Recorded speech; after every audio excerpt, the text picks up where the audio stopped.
નમસ્કાર આશાબેનો, કેમ છો બધા? એક મેડિકલ ઓફિસર તરીકે આજના ખાસ સત્રમાં હું તમારું સ્વાગત કરું છું.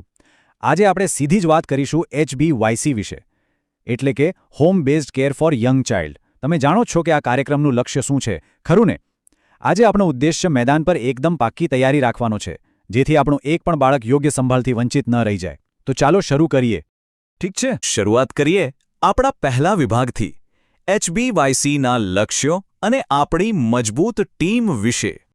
આપણા HBYCના 7 મુખ્ય લક્ષ્યો સ્પષ્ટ છે. હવે આ શા માટે એટલા મહત્વના છે? આપણું સૌથી મોટું મિશન બાળ મૃત્યુદર અને માંદગી ઘટાડવાનું છે.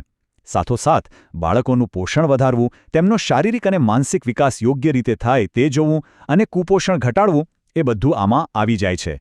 વત્તા બીમારીઓને વહેલી ઓળખી લેવી, સંપૂર્ણ રસીકરણ અને માતાને સાચી સલાહ આપવી. બસ આ જ તો આપણા કાર્યક્રમનો પાયો છે. હું તો હંમેશા કહું છું કે આશા બહેનો, પરિવાર સૌથી વધુ તમારા પર જ વિશ્વાસ કરે છે.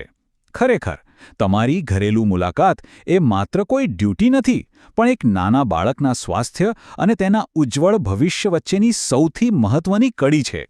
તમારો આ સંપર્ક જ બાળકના સ્વસ્થ જીવનનો પાયો નાખે છે. પણ હા, તમારે આ બધું એકલા હાથે નથી કરવાનું. આપણી ત્રિવેણી ટીમ છે ને, આખી ટીમ એક સાંકળ જેવી છે.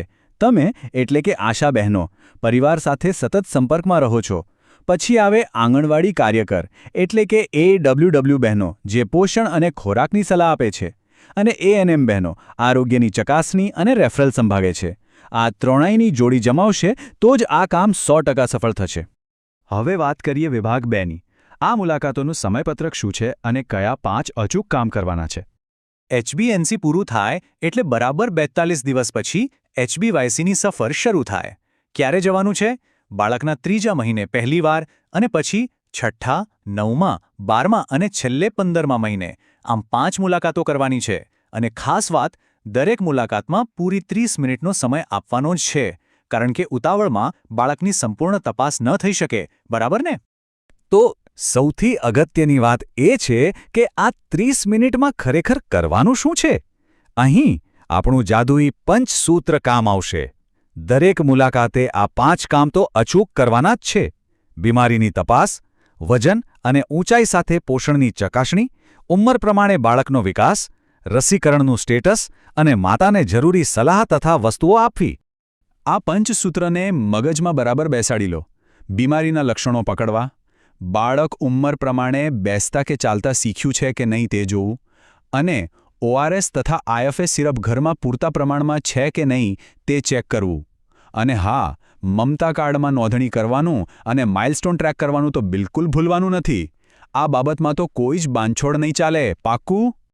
ચાલો હવે વિભાગ 3 તરફ આગળ વધીએ, જ્યાં આપણે પોષણ અને વિકાસના તબક્કાઓ વિશે જાણીશું. બાળકની ઉંમર વધે તેમ તેની આહારની જરૂરિયાતો પણ બદલે.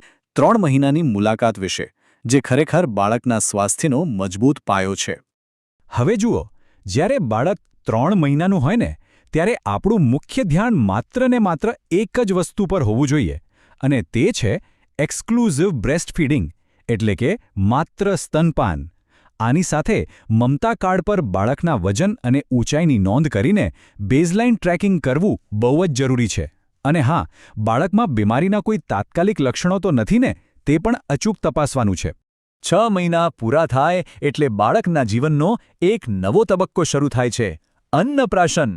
શરૂઆતમાં 2-3 ચમચી મસળેલો ખોરાક આપો. બાળક કદાચ નવો સ્વાદ હોવાથી મોં બગાડશે, પણ માતાને સમજાવવાનું છે કે સ્તનપાનની સાથે દિવસમાં 2-3 વાર આ પૂરક આહાર ચાલુ રાખે. આ જ સમયે ઘરમાં ORS અને IFS સિરપ પણ આપવાનું શરૂ કરો. અને ખાસ જુઓ કે મમતા કાર્ડમાં વજન મુજબ બાળક યલો કે રેડ ઝોનમાં તો નથી ને? માતાને ખોરાક બનાવતી વખતે સ્વચ્છતા રાખવાની રીત પણ અચૂક શીખવાડવાની છે. જ્યારે બાળક 9 મહિનાનું થાય છે, ત્યારે ખોરાક વધારવાનો સમય આવી ગયો છે. હવે અડધી વાટકી મસળેલો ખોરાક દિવસમાં 3થી 4 વાર આપવાનો છે, સાથે નાસ્તો પણ ખરો. અને હા, આ સમયે રસીકરણ ખૂબ જ અગત્યનું છે. બાળકને ઓરી, રૂબેલા એટલે કે MRની રસી અને વિટામિન A મળ્યા છે કે કેમ તેની ખાતરી કરો. આ ઉંમરે બાળક બેસતા કે ભાખોડિયા ભરતા શીખવું જોઈએ. જો ન શીખ્યું હોય તો બિલકુલ રાહ જોયા વગર તેને મેડિકલ ઓફિસર પાસે રિફર કરવું જરૂરી છે. 12 મહિનાની મુલાકાત અને આ વધતી જતી જરૂરિયાતોનું મેનેજમેન્ટ. 12 મહિને કામગીરીનું લિસ્ટ ઘણું લાંબુ થઈ જાય છે. બાળકના આહારની માત્રા અને વિવિધતા તપાસવાની તો છે જ, પણ સાથે સાથે ઘરમાં ORSનું પેકેટ અને આયર્ન ફોલિક એસિડ એટલે કે IFS સિરપ પડેલા છે કે નહીં તે પણ ચેક કરવાનું છે. જો ન હોય ને તો તરત જ પુરવઠો આપવાનો છે. અને વજન તેમજ ઊંચાઈના રેકોર્ડ્સ અપડેટ કરવાનું તો આપણે ક્યારેય ભૂલવાનું જ નથી. કૌટુંબિક કાઉન્સેલિંગ, જે ઘરમાં સાચી જાગૃતિનો પાયો નાખે છે. કારણ કે ખરેખર જોવા જઈએ તો એક અસરકારક મુલાકાત માત્ર મેડિકલ ચેકઅપ પૂરતી સીમિત નથી હોતી. તેમાં 3 ખૂબ જ અગત્યના પગલાં લેવાના હોય છે. પહેલું, સ્વચ્છતા. ખાસ કરીને બાળકને ખવડાવતા પહેલાં અચૂક હાથ ધોવા માટે ભાર મૂકવો. બીજું, બાળુછેર માટે માતાપિતાને યોગ્ય માર્ગદર્શન અને ટેકો આપવો. અને ત્રીજું, સૌથી સેન્સિટિવ પણ એટલું જ જરૂરી, 2 બાળકો વચ્ચે અંતર રાખવા માટે માતાપિતા સાથે કુટુંબ નિયોજનની પદ્ધતિઓ વિશે એકદમ મુક્ત મને વાત કરવી. હવે સીધા 15મા મહિને જઈએ. આ આપણી 5મી મુલાકાત છે. હવે બાળકના ખોરાકમાં અલગ અલગ પ્રકારની વિવિધતા લાવવી ખૂબ જ જરૂરી છે. પોણીથી 1 આખી વાટકી ખોરાક દિવસમાં 3 થી 4 વાર. સાથોસાથ બૂસ્ટર ડોઝ મળ્યા છે કે નહીં તે સઘન રીતે ચેક કરો અને આ બધું જ તમારા HbYC ફોર્મમાં કાળજીપૂર્વક નોંધી લો.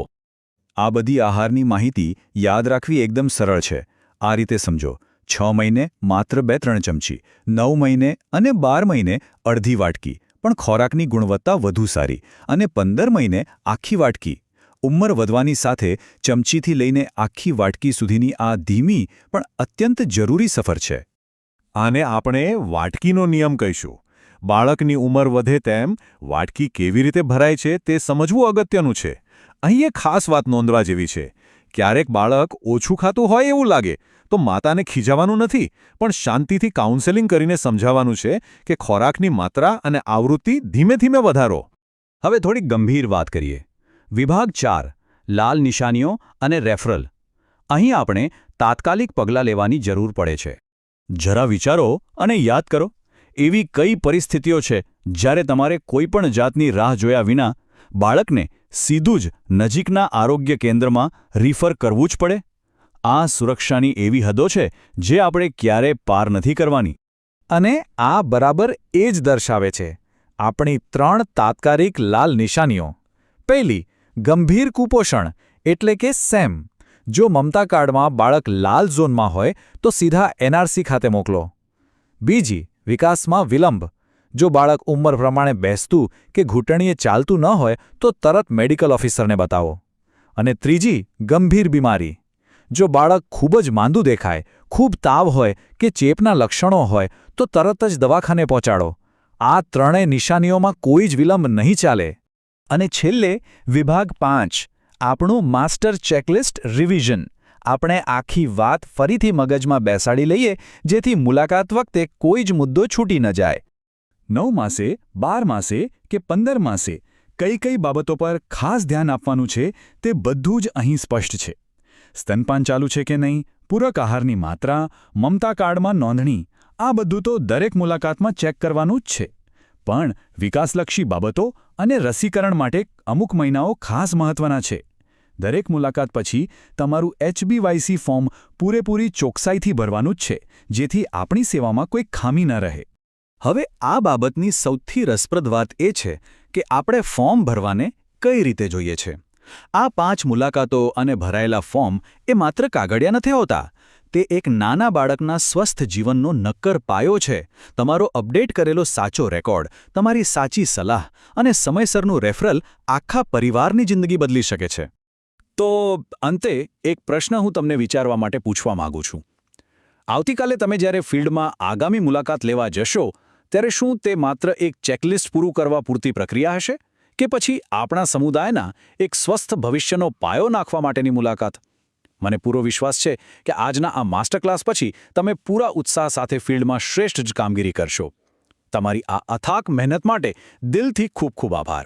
સાવચેત રહો અને હા, આવા જ સ્વસ્થ સમાજનું નિર્માણ કરતા રહો. આવજો.